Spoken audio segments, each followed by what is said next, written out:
You know exactly who they are. The person who makes your chest ache just thinking about them. The one who understands you in ways no one else ever has. The one you'd choose in every lifetime, every version of reality, if the choice was only about love. But it's not just about love, is it? You've tried to make it work.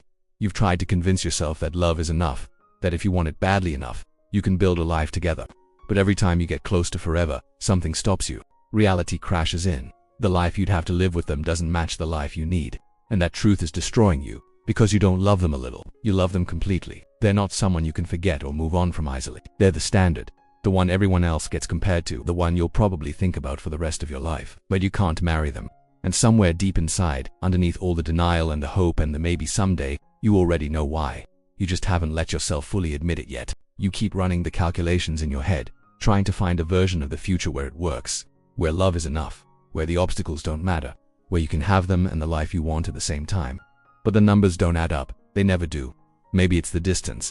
You're building a life in one city, and they're rooted in another. You've talked about it 1,000 times. One of you would have to give up everything: your career, your family, your entire foundation. And whoever moves would eventually resent the other. You both know it, so you stay stuck, loving each other from different zip codes, pretending long distance is sustainable when you both know it has an expiration date. Or maybe it's timing. You met them too early, before either of you knew who you were, or too late, after you'd already built separate lives that don't fit together. They want marriage now. You need more time. Or you're ready, and they're still figuring themselves out. You're in different chapters of the same book, and no matter how much you love each other, you can't force the pages to line up. Or maybe it's about values. You want children, they don't. Or they want a big family, and you can't see yourself as a parent. You're religious, and they're not. Or you have completely different visions of what a successful life looks like. You can ignore those differences while you're dating, but marriage makes them unavoidable. You can't build a life together when you're building toward different destinations. Maybe it's their family or yours. The people who come with them are toxic, and you can't sign up for a lifetime of that dysfunction. Or your family will never accept them, and you know the choice between them and your family would tear you apart. You can love someone and still know that merging your worlds would be a disaster. Maybe it's money. They have completely different financial values. They spend recklessly, and you're a saver. Or they have debt that would become your debt. Or they come from wealth, and you don't. And that gap creates a power dynamic you can't navigate. You've been taught that love conquers all, but financial incompatibility destroys more marriages than infidelity. And you know it. Maybe it's their emotional availability. They love you. You don't doubt that, but they can't show up the way you need. They're closed off, or avoidant, or still healing from something they won't talk about. You've spent years trying to get closer, and there's always a wall. You can date someone who's emotionally unavailable. You can't marry them, not without losing yourself in the process. Or maybe, and this is the one that keeps you up at night, it's just a feeling. You can't point to one specific thing. On paper, they're everything you should want, but something in your gut keeps whispering this isn't right, and you've been ignoring it because you love them, because you want it to be right, because everyone tells you you're perfect together, but that whisper won't go away. You keep trying to make it make sense. You list their qualities. You remember the moments that made you certain. You tell yourself you're overthinking, that you're scared, that every relationship has problems, and all of that is true. But underneath all the rationalization, there's a truth you're avoiding. Loving someone and being able to build a life with them are not the same thing you thought they were. You thought if the love was real enough, everything else would fall into place. But it hasn't. And the harder you try to force it, the more you both feel the strain. You're not fighting about small things. You're fighting about fundamental incompatibilities that no amount of love can bridge. And the worst part, neither of you is wrong. Neither of you is the villain. You're just two people who love each other but can't make it work. And that might be the most painful kind of ending there is. The reason you can't marry the person you truly love comes down to a fundamental misunderstanding about what love is and what it is supposed to do. You've been sold a story. The story says that true love conquers all. That when you find the one, everything else falls into place. That love is the foundation, and everything else is just details you'll figure out together. Movies end with the kiss, with the declaration, with the commitment. They don't show you what happens when two people who deeply love each other have to navigate incompatible life goals for the next 50 years. True love doesn't mean compatible love, and this is what no one tells you. You can have intense, real, soul-deep love for someone who is fundamentally incompatible with the life you need to live. That love is real, the connection is real. But real doesn't mean sustainable. Psychologists distinguish between passionate love and companionate love. Passionate love is what you feel for this person. It's intense, consuming, electric. It's the kind of love that makes you feel alive. But passionate love is driven by dopamine, by novelty, by the push and pull of desire. It's not designed to last forever in its intense form. It's designed to bond you long enough to decide if you're actually compatible. Companionate love is different. It's the steady, deep partnership that sustains a marriage. It's built on shared values, mutual respect, aligned goals, and consistent emotional support.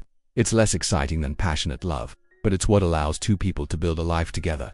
It's what you need when you're both exhausted, when money is tight, when you're raising kids, when life gets hard and boring and repetitive. The person you truly love might give you passionate love in abundance, but if they can't give you companionate love, if the foundation for partnership isn't there, the marriage will crumble, and you'll both end up resenting each other for not being what you needed, even though neither of you could be.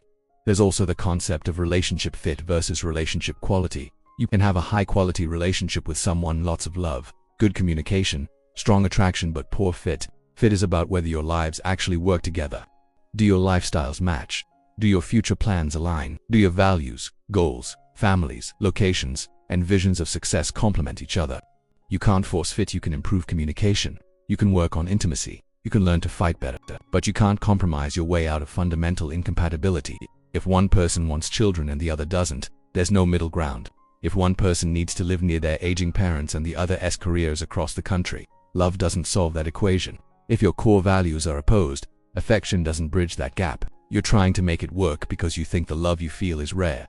And it might be, but sustainable partnership is even rarer. And it requires more than love. It requires alignment. There's another painful layer to this. Sometimes the person you love most isn't the person who's best for you. This sounds like a cliche, but it's rooted in attachment theory. The people we feel the most intense love for are often the people who activate our attachment wounds. They feel familiar. They make us feel things we felt in childhood: the longing, the uncertainty, the desperate need to be chosen. If you grew up with inconsistent love, you might be most attracted to people who are emotionally unavailable. That push-pull dynamic feels like love to you because it's what you know. The intensity, the anxiety, the constant trying to earn their affection, your nervous system interprets that as passion. But it's not healthy love. It's activated attachment wounds.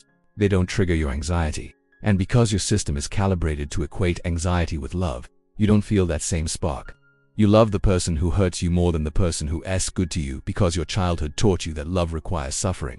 This is why you can't marry them, not because you don't love them enough, but because the love you feel for them is wrapped up in dynamics that woe and sustain a healthy marriage.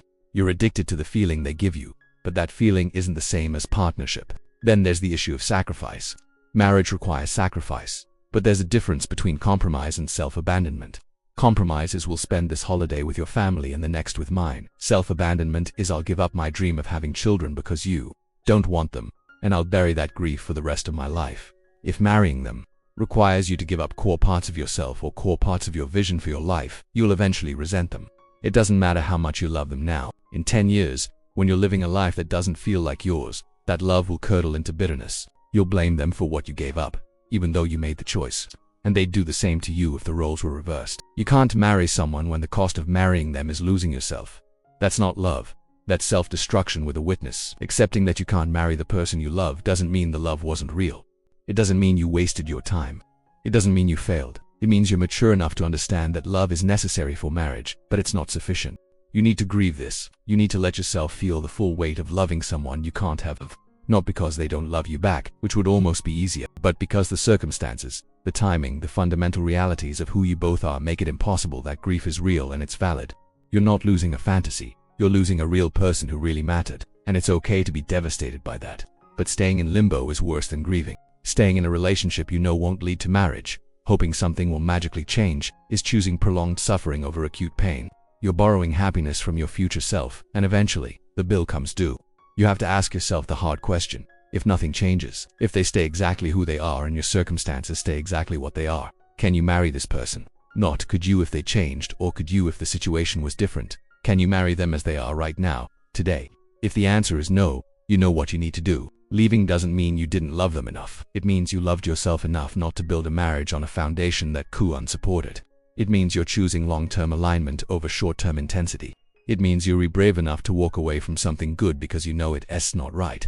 And here's what you need to understand. The person you're supposed to marry won't require you to sacrifice your core needs. You won't have to twist yourself into knots to make it fit. You won't spend years trying to solve fundamental when it's right, the love and the life will align. That doesn't mean it'll be easy. That doesn't mean you won't have to work at it. But the work will be about growing together, not about forcing incompatible pieces to connect. The person you marry should feel like home, not a constant negotiation. They should add to your life, not require you to subtract from it. Your values should align, not clash. Your visions of the future should complement each other, not compete. You won't love them less than you love this person. You'll love them differently, with less anxiety, with more peace, with a foundation that can actually hold the weight of a lifetime. Right now, you think no one will ever compare to the person you can't have. And in some ways, you're right. No one will make you feel exactly what they made you feel. But that's okay, because what you felt, as real as it was, wasn't the kind of feeling that builds a sustainable life. You're not giving up on love. You're refusing to settle for love that can't grow into partnership. You're choosing yourself. And that's not selfish. That's self-preservation. The person you truly love will always matter. They'll always have a place in your story, but they don't have to be the ending. Sometimes the greatest love of your life is the one that teaches you what you actually need, and then lets you go find it. Loving someone isn't enough reason to marry them, and accepting that might be the most grown-up, heartbreaking thing you ever do. You're not weak for walking away. You're wise. You're not giving up on love. You're making space for the kind of love that can actually hold you. The right person won't feel impossible.